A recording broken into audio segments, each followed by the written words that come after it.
First of all, I would like to thank the conference organizers. For okay. You might be able to hear better with that. Is that right? Yeah. Okay. Are you okay? This is okay. Fine, thank you. Sorry, good morning, Bing. First of all, I would like to thank the conference organizers for giving me the opportunity to join this event and show a little bit of my research. In my study, I chose to work with the animated documentary from the perspective of the viewer. The starting point of my research is a still common question raised by animated documentary. Is this a documentary? As a hybrid of documentary and animation, the animated documentary can be placed at the boundary between fiction and non-fiction film.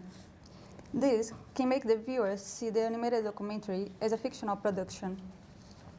We depart from this to join the Semio-Pragmatic approach, which raises the question, what does it mean for a movie to present itself as a documentary? Semio-Pragmatic attempts to understand how the interaction between film and viewer works, and how a film is comprehended as a documentary of fiction, experimental, or family home movie, etc. We intend to use a semio-pragmatic approach to analyze how the viewer recognizes animated documentary as a kind of documentary form that uses animation as a discursive strategy to make assertions about the historical world. We will try to analyze what led us to read an animated movie as a documentary. According to French semio-pragmatic theorist Roger Audin, reading a film as fiction or as a documentary is the result of different ways in which a viewer can orientate himself towards a film. As Audin says, fictivizing and documentarizing modes of reading are the result of an external experience promoted by the movie, a pragmatic operation. Audin argues that the film does not signify its own meaning, but all it can do is block some investment of meaning. However, the reading does not result from internal constraint, but from a cultural constraint. According to this approach, we propose a study of the Brazilian animated documentary, the Bordosa Dossier, aiming to identify instructions that stimulated documentarizing reading. Before examining the movie, I would like to briefly present its context, since it refers to facts and people known only by Brazilians. Released in 2008, the Bordosa Dossier is a short film that investigates the reasons behind the decision made by cartoonist Angeli to kill one of his most famous creations, the underground diva Bordosa. Arnaldo Angeli is a very famous cartoonist in Brazil. In 1984, he created the character Bordosa, an alcoholic, sex-addicted junkie woman. With her spirit of freedom, bohemian and lonely life, Bordosa became a big hit. 4 years later, at the height of success, Angeli decided to put an end to the life of Bordosa, perhaps upset by her popularity. Although this was the death of a fictional character, newspapers and magazines reported the facts. The movie, the Bordosa Dossier, uses stop-motion puppet animation to reconstruct the facts surrounding the death of the character Bordosa. The narrative is investigative. However, there is a strong sense of comedy. In voiceover, two narrators satirizes cop documentary radio shows. The film uses many stylistic elements of traditional documentary, such as interviews and archival footage, but it does so by blending the fictional world of the cartoon with the real world. The director, César Cabral, interviewed the real people connected to the cartoonist.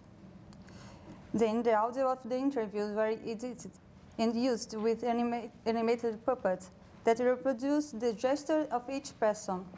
In some cases, this also reproduced the location where the interviews took place. However, the film also shows interviews with other famous characters created by Angeli, who appeared in some of the Bordosa comics. Would you like to show an extract from the movie before proceeding with the analysis? The clip is quite long for a presentation, but I think it's important to show this to illustrate how the movie mixes fiction and non-fiction.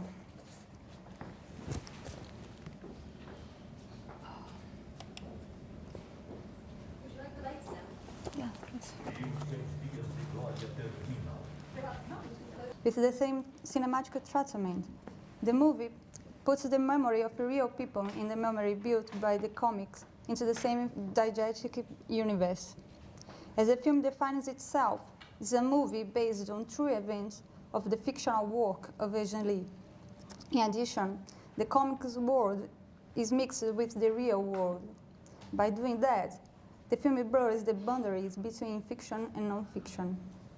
More precisely, the film plays with the fact that the crime occurred inside the fictional world, while the death of the character is something concerned by the real world. The movie does this by mixing documentary and comedy modes, therefore standing between the possibility of being an animated documentary or animated mockumentary. So how can the viewers read the Bordosa Dossier as an animated documentary? According to Roger Audin, a film provides information about how it should be read, either as a fictional film, as a documentary, as a family home movie, as art film, etc. According to Semio-Pragmatic approach, a film should not be defined as fiction or documentary based upon the reality or non-reality of what is shown. This definition is given by the mode of reading the film requires from the viewer. A key idea in Semio-Pragmatic approach is the concept of the enunciator being the starting point of the film communication. According to Roger Audin, a given audiovisual production belongs to the documentary film institution when it gives instructions to the viewer to construct an enunciator who functions as a real origin. By constructing a real enunciator, the viewer recognizes that the discourse of the film comes from the person who exists in the real world. It's the real enunciator who guarantees the truth of the assertions proposed by the film. The possibilities for the viewer to construct the enunciator are various. In a live-action film, for example, the viewer can presuppose the camera as enunciator, and from this, everything that is in front of the camera becomes the object of a documentarizing reading. Audin lists many more possibilities for the construction of an enunciator, leading to different forms of documentary reading. In the animated documentary, such as the Bordosa Dossier, the author and the animator are ones that guarantee the authenticity of what is being said, so then they are potential real enunciators.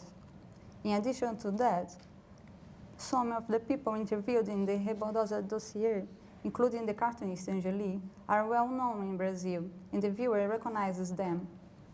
As a result, these famous characters can be seen as real enunciators too. The documentarizing reading of an animated documentary can be produced in internal or in external modes.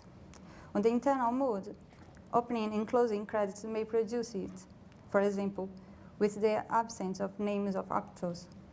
The Bordosa Dossier has names of actors that play the fictional characters, but it also has the list of real people, indicating that the film mixes real and fake interviews.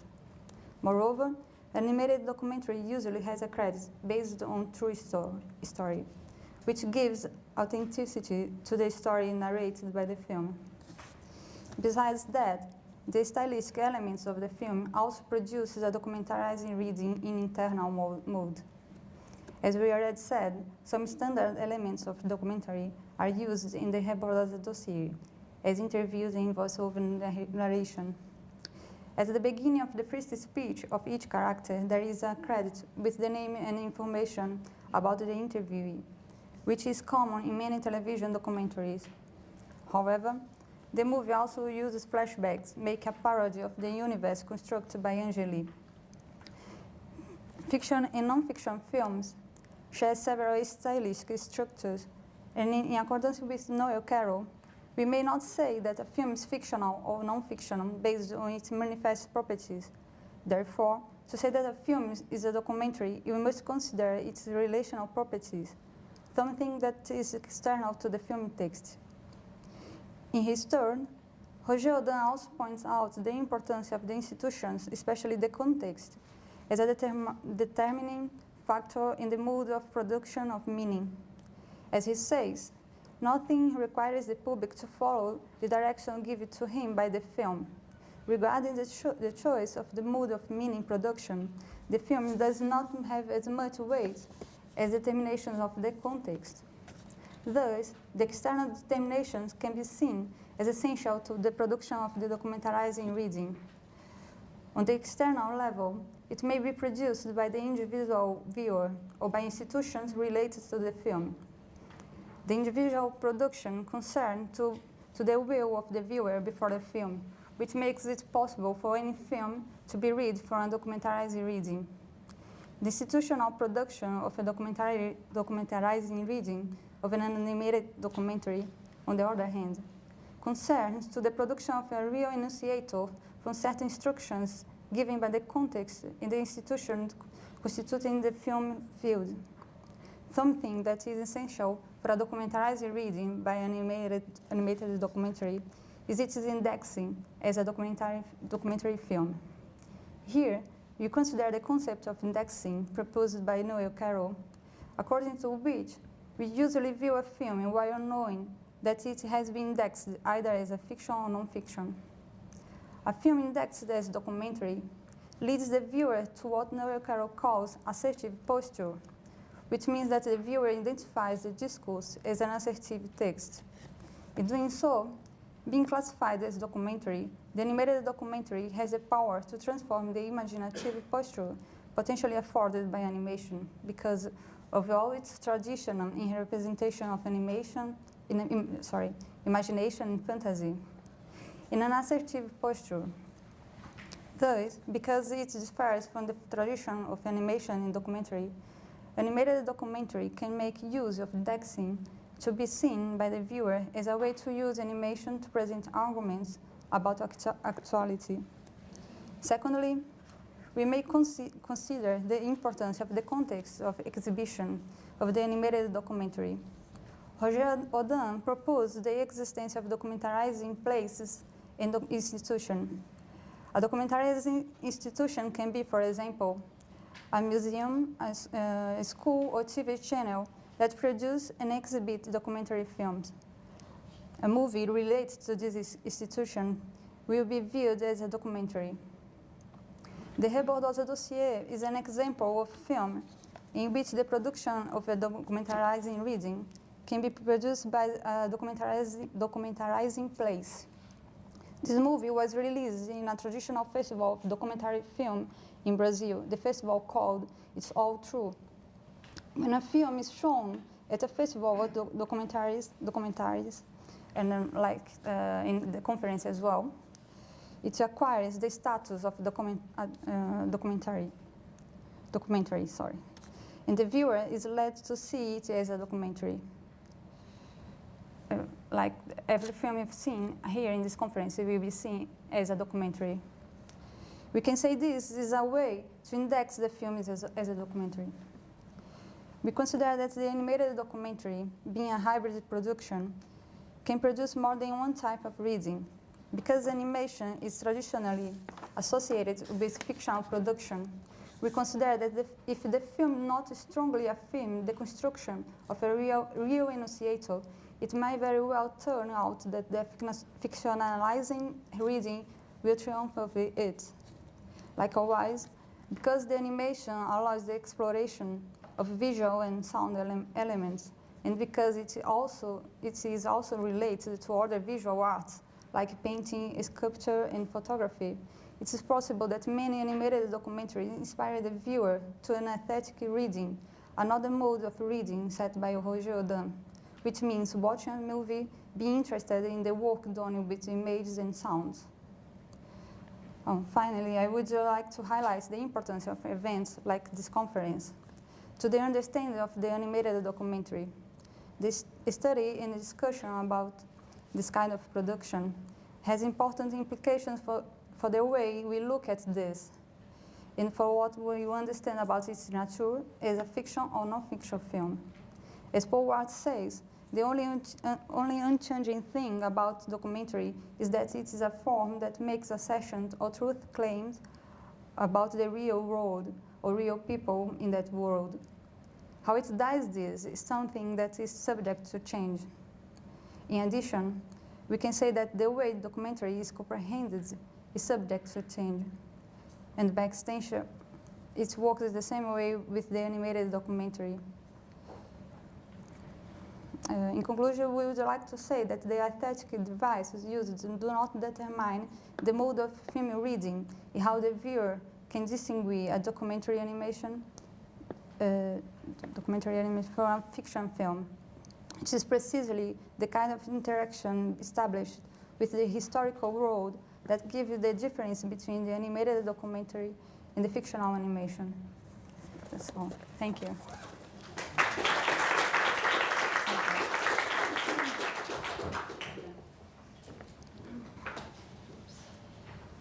I didn't say who I was. My name is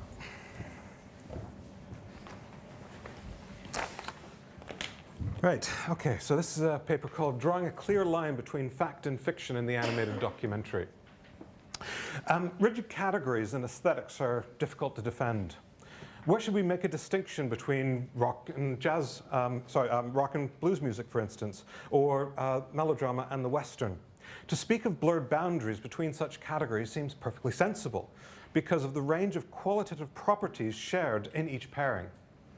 Bill Nichols, relying on the logic of such arguments, contends that the combination of the evidential indexical qualities of cinematic cameras, when combined with the rhetoric and stylistics of narration and film construction, blur the boundary between fiction and non-fiction films. Nichols does not necessarily see this as a problem to resolve, but a concern for film literacy. It's something to be aware of. The rhetoric and style of narration and the broader conventions of fiction film construction utilized by documentary filmmakers compromise, he suggests, the objectivity of the image by subordinating it to the biases and purposes of the filmmaker. Effectively, the subjectivity of the filmmaker and the inherent ideologies of filmic conventions are at odds with the objective purpose of the documentary film. In other words, on such an account, documentary film rests on a paradox. Of course, for Nichols, this paradox appears not just with the issues of film construction and narration, but also with any divergence from the indexical image. In this paper, I argue that the blurring of boundaries common in aesthetic categories, like genres, does not apply to fictional and factual film because the distinction between fictional and factual film is not aesthetic. Granted, there are conventions in fictional and factual films, it gets really hard to say after a while, that helps us to recognize them as such. These conventions, though, are not essential for either form. The dividing line between fiction and fact is, in fact, ontological. Subsequently, the dividing line between fiction and factual film is one of reference. Briefly, a film is fictional if it refers to a fictional world, and conversely, factual if it refers to our world or reality. A mix of the conventional aesthetics typical of fictional and factual films may cause viewers to be uncertain about the world referred to by a film. Should a viewer presume a factual film to be fictional, or conversely a fictional film to be factual, the viewer is simply mistaken. Some filmmakers may even wish to confuse spectators about the reference of the film. This confusion, though, has no bearing on the film being fictional or factual, only how spectators understand the film.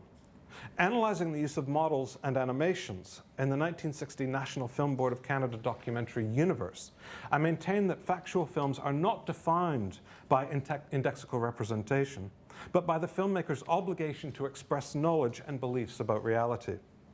To begin, I need to explain my view of worlds. Non-actual worlds are not bizarre, existent worlds floating about in some alternate universe or somewhere else in space-time. such worlds and movement between them are the concerns for science fiction writers and filmmakers.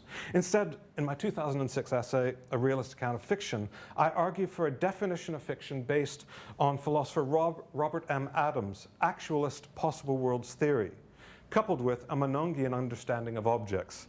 Now, I'll start with Meinong. Alexius Meinong argues that every object corresponds with a list of properties.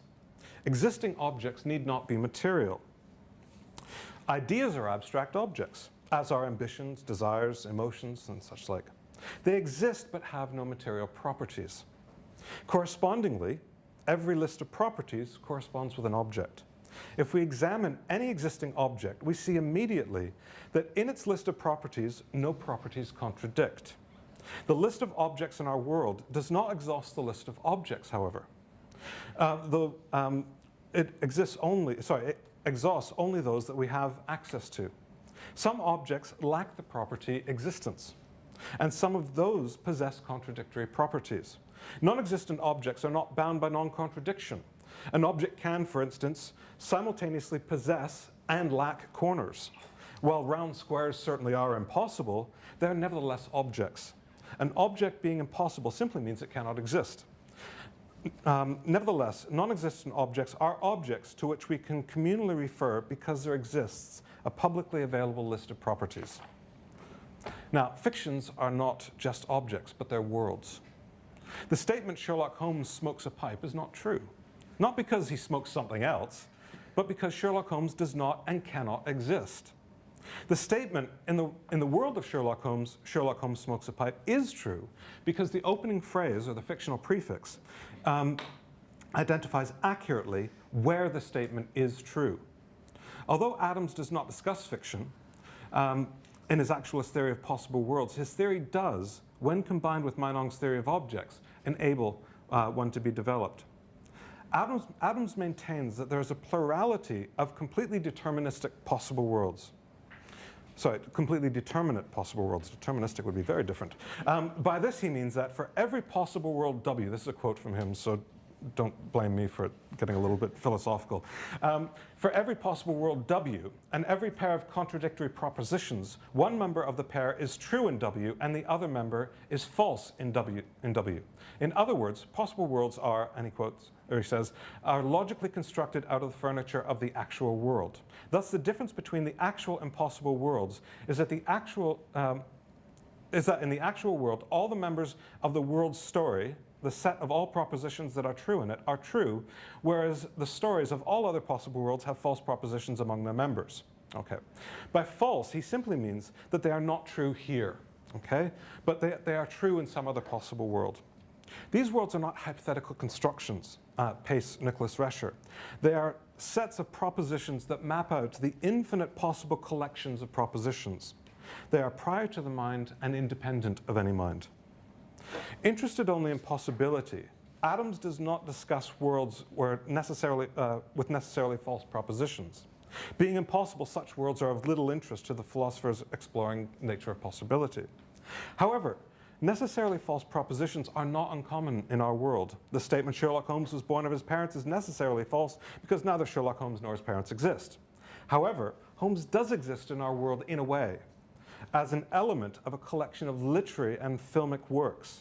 Holmes springs from Sir Arthur Conan Doyle's imagination. Doyle's act of creating Holmes was an act of fiction making.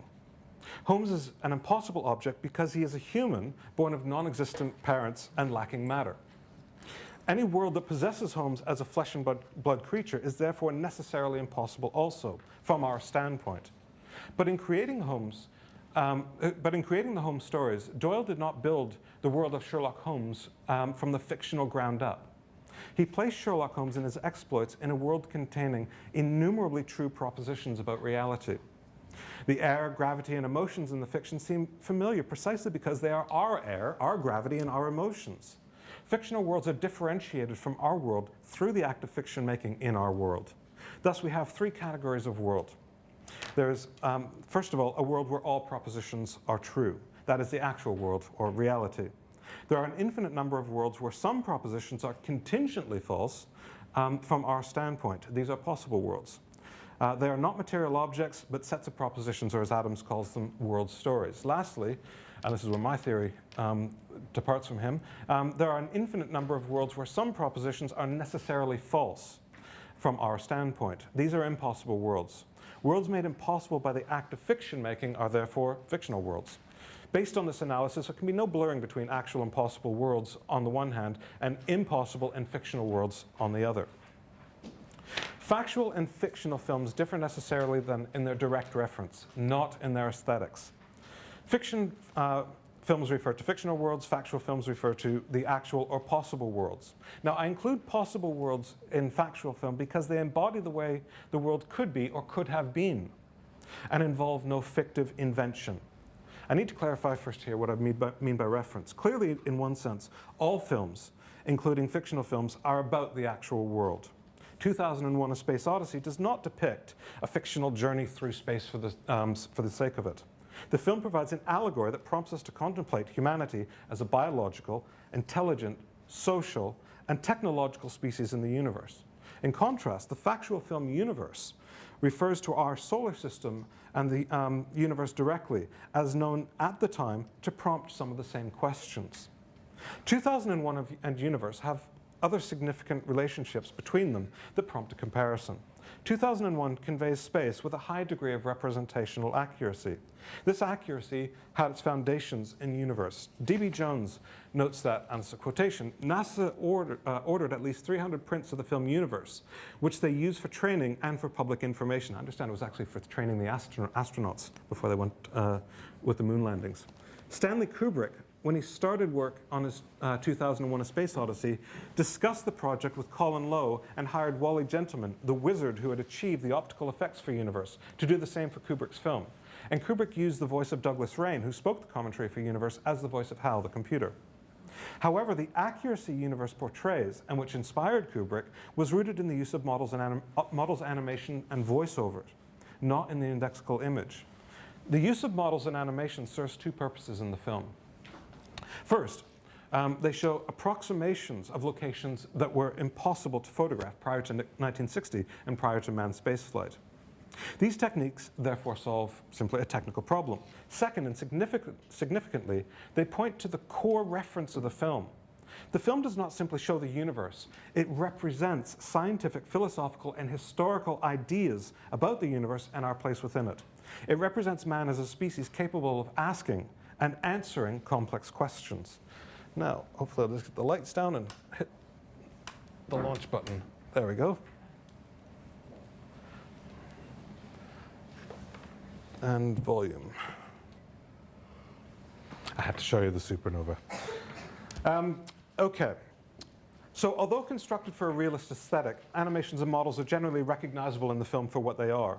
The voiceover makes clear only 4 minutes into the film that the images that follows are renderings of the imagination. The voiceover at that point states, "What will the first men to leave the earth find? Enough is now known that we can, in imagination, journey into these spaces." Many camera placements and movements would be impossible if the film included photographic images of real stars, planets, and space. It does not take a high degree of film literacy to recognize that an image of Jupiter's surface could not be of the real planet's surface when the voiceover states, "Here, under the enormous pressure of the atmosphere, a human being would be crushed beyond recognition."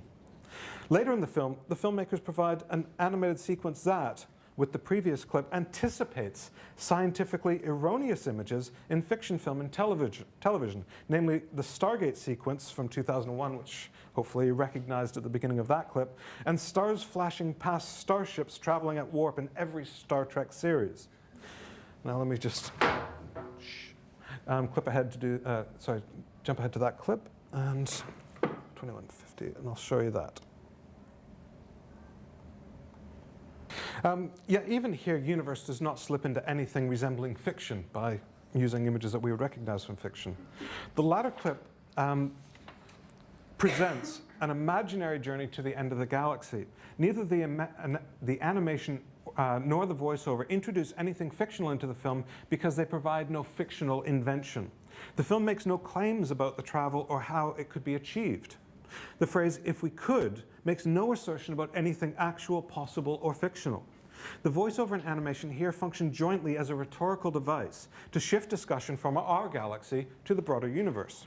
In contrast, 2001 builds the clouds in the first clip into the fictional invention of the Stargate, while Star Trek makes it true in the Star Trek fictions that when a ship goes to warp, stars pass like lights on a motorway. Animations, being iconic signs, seem to sit uncomfortably with the factual film because realist theorists have overvalued the evidential capacity of the photographic image. For instance, Paul Rotha, to convey the skill, labor, and pride of shipbuilding in his film Shipyard in 1935, filmed shipbuilders building two ships. The film shows what it is like to rivet together the steel plates of a ship through the visual evidence of people doing so. However, it is important to remember that semiotically, the image functions both as icon and index. Shipyard depicts certain shipbuilders, but represents the social and cultural existence of mid-1930s British shipbuilders in general. We are meant to read the images for their representational likeness, their iconicity. To read the images otherwise is to miss the social commentary in the film. Where there is no need or no possibility to use image as evidence, there is no need to require the image function indexically. Through the paper, I refer to Universe as a factual film, but the film contains errors. Notably, discussing Mars, the voiceover states, it is reasonably certain that the markings on its surface, bluish green in the Martian summer, turning rusty brown in the autumn, indicate vegetation. James Lovelock proved only a few years later this belief was not true. Yet the film shows animated images illustrating the voiceover. It would be wrong to describe either the voiceover or the images as fictional. The filmmakers constructed the voiceover and animation to convey the current understanding of observational data about the red planet. The representation of the planet is therefore not fictional nor non-factual, but simply false. The distinction is important. Facts are simply the way the universe is. Statements and representation are truthful when they correspond with facts, false when they do not. Whether true or false, the film's representation of Mars respects the authority of the factual universe. Moreover, the film does truthfully represent the prevailing scientific knowledge about Mars in 1960. The science, not the film, is inaccurate. Film is merely one means among many for human communication. Yet when it comes to factual representation, film is often presumed to have an obligation to provide direct evidence of the world's material surface. But the world is also full of ideas, ambitions, aspirations, and imaginations, all beyond the material veneer of reality in the reach of the camera. Animation and models enable filmmakers to refer directly to such aspects of the world, bringing a depth to factual films difficult to achieve otherwise. It should be a shame if we should let our assumptions about aesthetic conventions cause us to misunderstand. Thank you.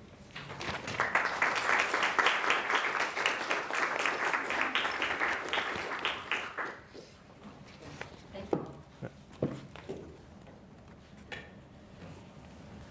I remember seeing that in school.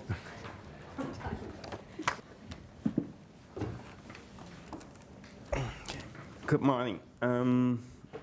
My topic is the modes of animated documentary.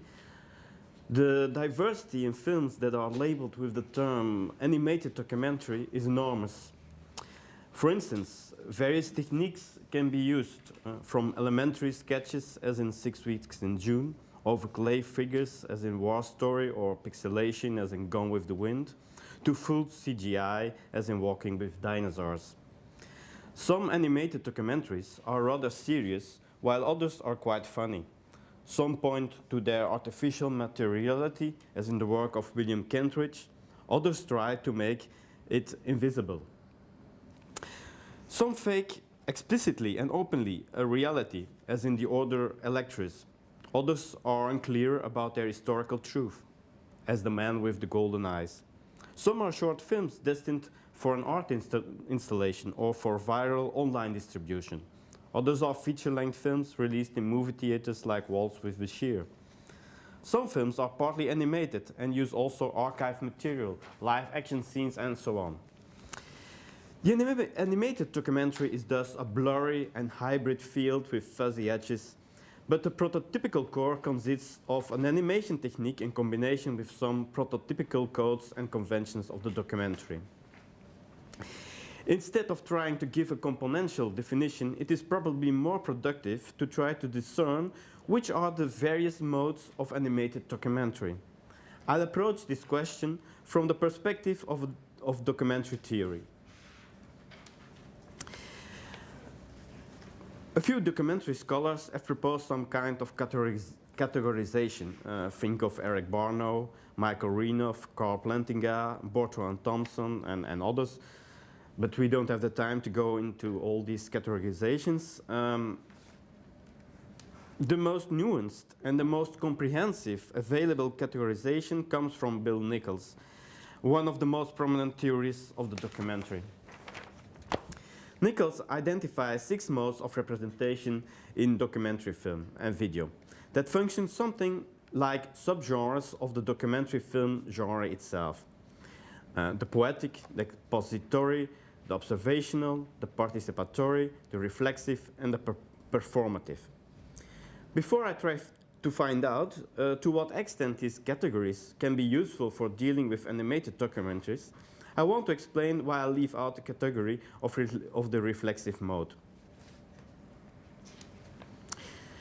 By their animated and thus artificial nature, almost all animated documentaries are to a certain degree reflexive, except probably the cases whereby CGI is used imitating real photographic images, as in Walking with Dinosaurs. Also, the German scholar Christoph Decker questions whether the reflexive mode can be treated as an independent mode, since it functions as a textual strategy rather than a formal pattern. I'm inclined to go along with this criticism. Another problem is that Nichols does not always clearly define his categories. He is rather analyzing examples.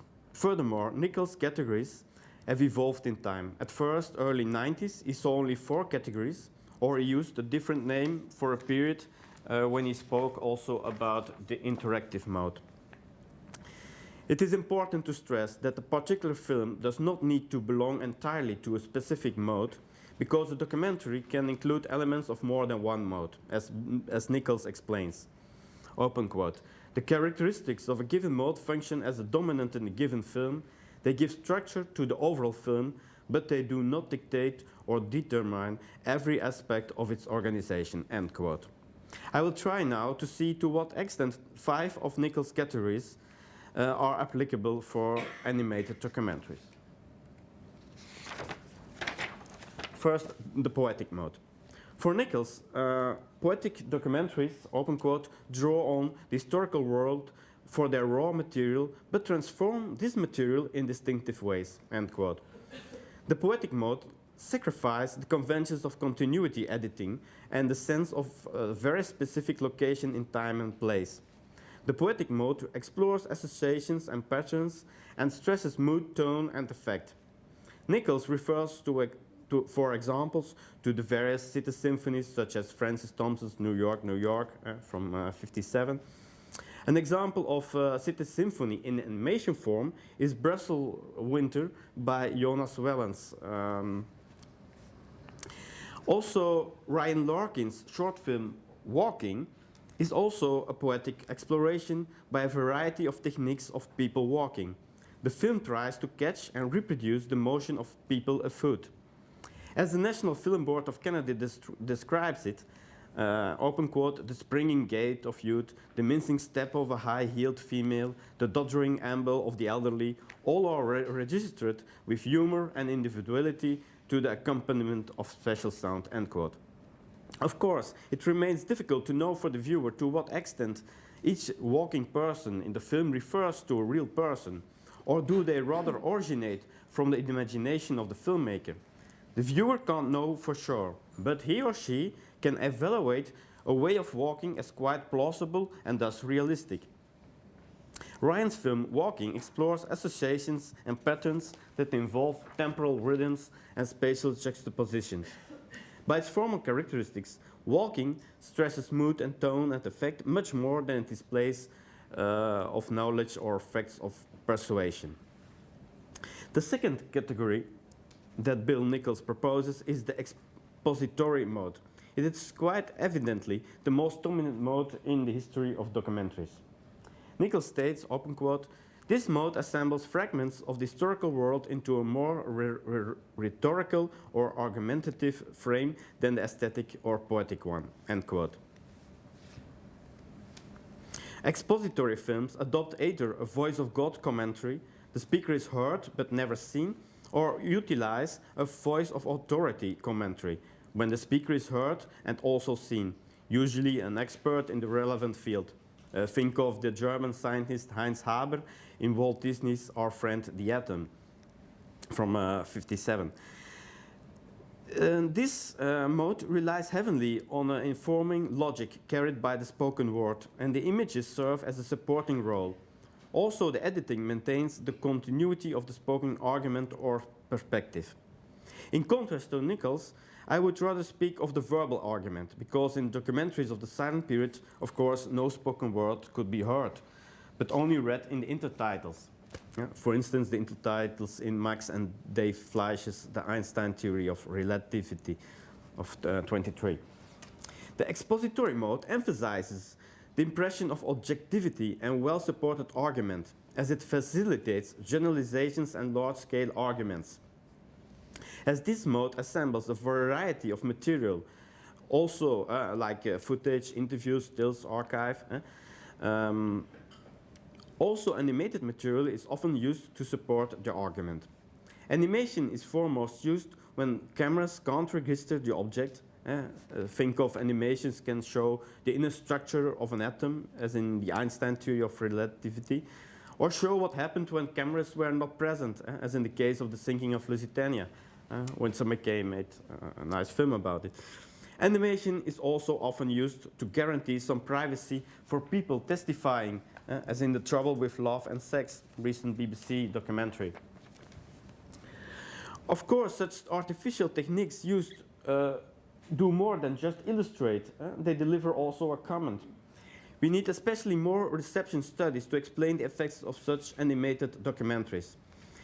The viewers that posted a comment on the blog of the director after viewing The Trouble with Love and Sex seem to accept this drawn film not only as plausible, typical or factual, but also as very emotional, moving. From reception research, we know that viewers do not always need a visual realistic image to lend realism to a scene.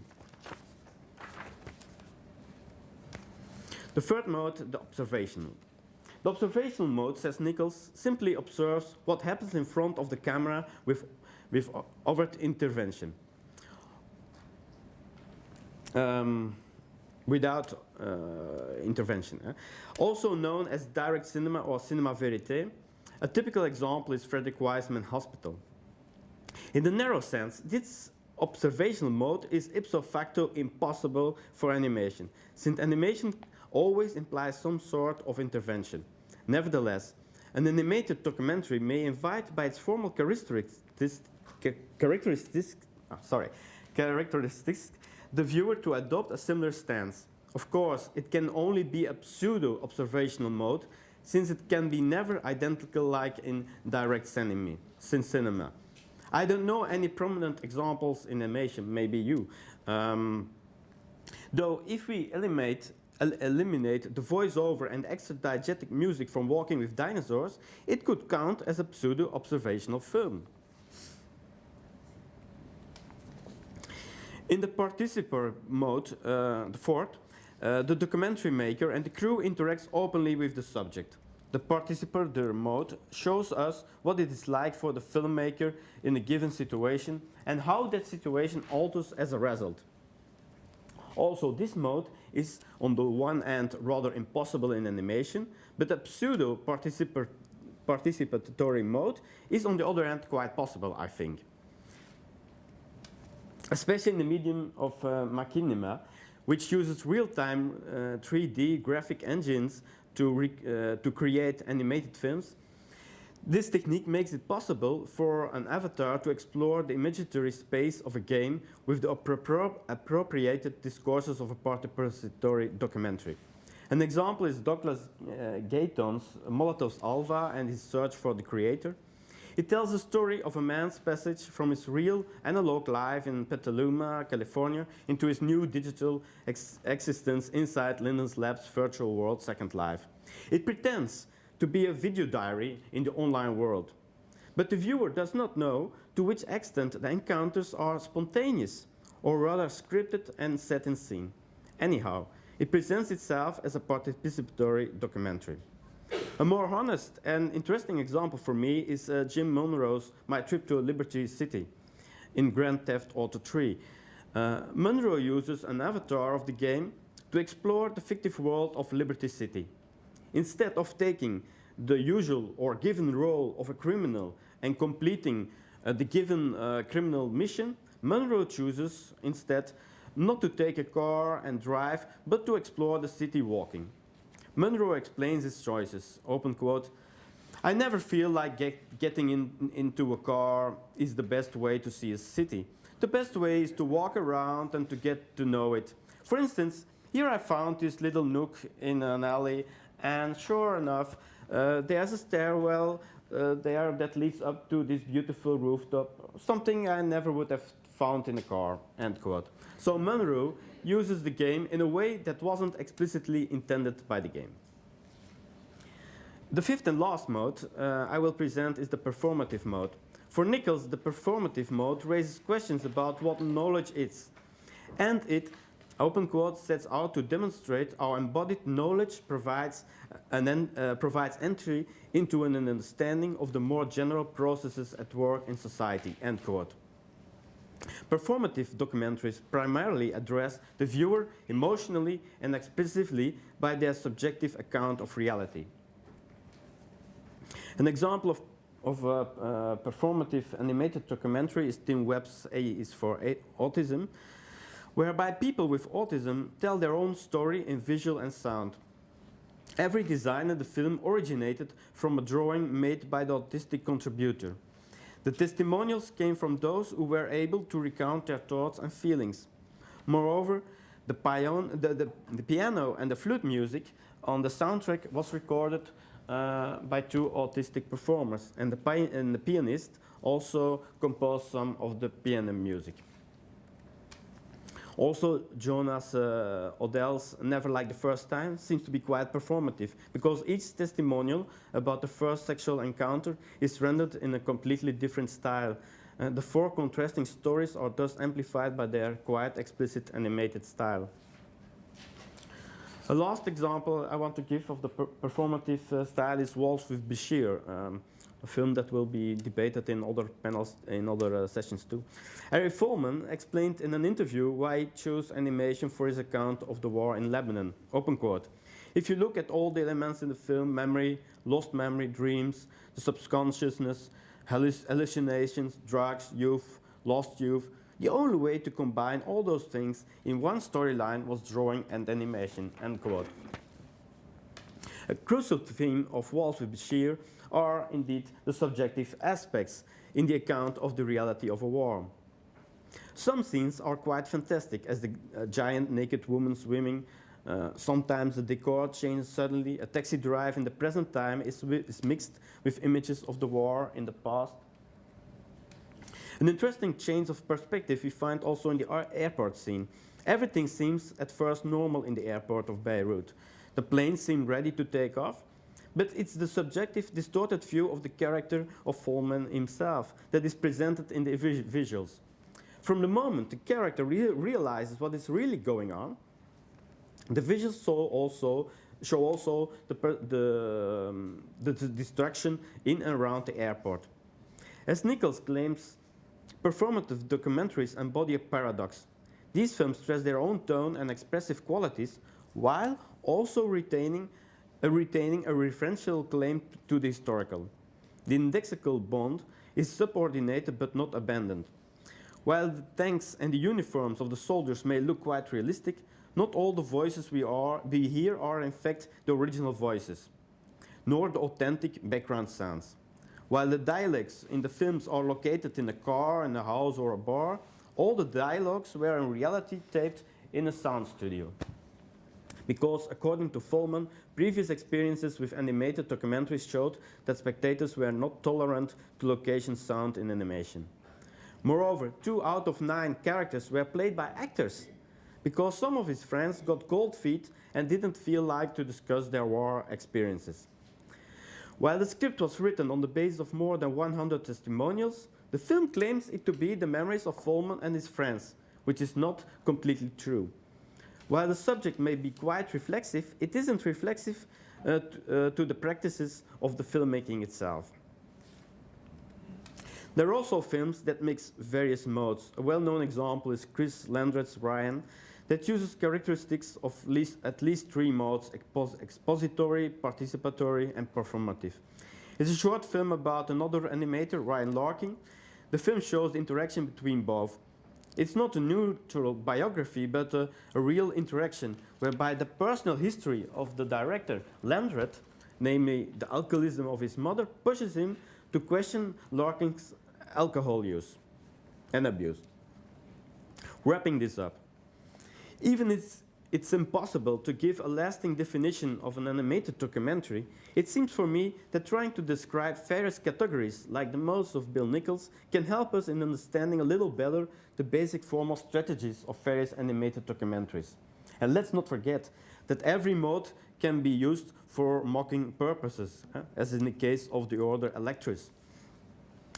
It is essential to analyze the dynamic interplay between the intentions of the filmmaker, the formal aspects of the film, and the role constructed for the audience. Thank you for your attention.